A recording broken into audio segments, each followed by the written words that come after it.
Hello, Gerry Morand here. And today I was just thinking about youth and how young children, especially those, say, before 6 years old, tend to be able to look at life in a totally different way than we do. You think of those children who are under six and they're learning so much. They're learning how to walk and to talk and discovering things on a daily basis and yet retaining them in their mind and forming opinions and doing different things. And it's just amazing at how much they can absorb and do at that age.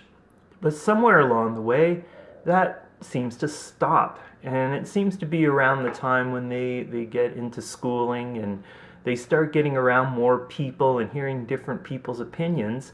And for some reason, those opinions start forming different connections in their brains. And they start thinking, I can't do that, or there's nothing I can do. And those types of thoughts just don't seem to be in their mind before that point. It's quite odd. And as we get older, we often hear people saying, I'm too old for that. It could be, you can hear even young children saying that when you ask them to do something and they say, oh no, I'm too young for that. If you want them to go play in the yard or something, or if you want them to ask them, why aren't you playing with your dolls or something, and they'll come up with these I'm too old for that type of sayings, which keeps getting more and more prominent as they get older and older. I'm sure there's a lot of people my age who deem themselves too old for a whole bunch of things that in reality they could do. I mean, you've got people who are over 50 who can go out and run a marathon. So why would someone who's 40 say they're too old for that? The main thing is to remember that age doesn't preclude you from doing anything. If anything, you have more experience, you have more knowledge, so you should be able to do more, not less.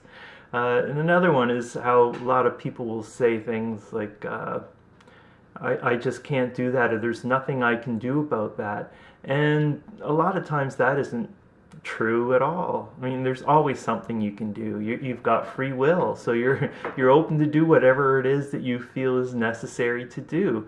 But a lot of times it's just easier to take that route where if there's nothing you can do, well, then you don't have to do anything. That's it. Your job is done. You don't have to think. You don't have to act. That's it. It's over with. So a lot of people take that stand as well.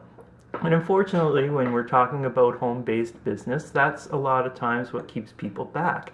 Either they say there's nothing they can do, they're too old for it, and it's just all in their minds. If you start trying to work your mind like a child does, and if you look at a small child, when they look at something, they have no clue how to do it. They've never done it before. And yet they focus and they try and they fail and they try and they fail, and eventually they figure it out. And again, then you have that joy, that pride, that self-image gets a big boost as well. So the same thing could happen to you no matter what age you are. Just don't give up on things. Just work at them, figure out how you can do them.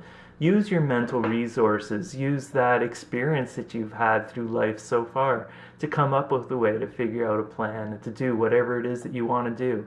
And don't let anybody around you who's going to say, well, you're too old for that, or you look silly doing that. No matter what it is, if it's your home-based business or just something you enjoy doing. If you enjoy dancing, dance. If you enjoy singing, sing.